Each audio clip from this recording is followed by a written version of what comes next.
बिस्मिल्लाहिर्रहमानिर्रहीम। ये दुआ अल्लाह ताला को बहुत पसंद है। इसके पढ़ने से अल्लाह राज़ी हो जाता है। हदीस की किताबों में एक दुआ आती है, ये दुआ अल्लाह को बहुत प्यारी लगती है और पढ़ने वाला भी मेरे रब के ख़ास बंदों में शामिल हो जाता है।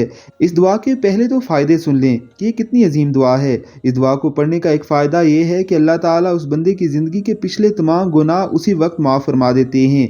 दूसरा फ़ायदा ये है कि अल्लाह के नबी अलैहिस्सलातु वस्सलाम ने फरमाया कि मैं क़यामत के दिन उस बंदे का हाथ थाम कर उसे जन्नत में ले जाऊंगा। अल्लाह अकबर।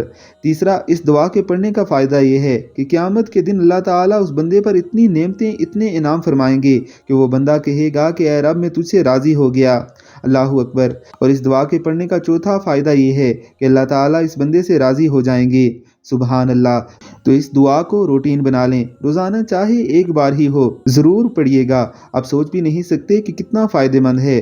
रज़ैतु बिल्लाहि रब्बन व बिल इस्लामी दीनन व बि मुहम्मदिन नबिया। मैं अल्लाह के रब होने, इस्लाम के दीन होने और मोहम्मद सल्लल्लाहु अलैहि वसल्लम के नबी होने पर राज़ी हुआ। अल्लाह हम सब को पढ़ने की तौफीक अता फरमाए। आमीन सुम आमीन।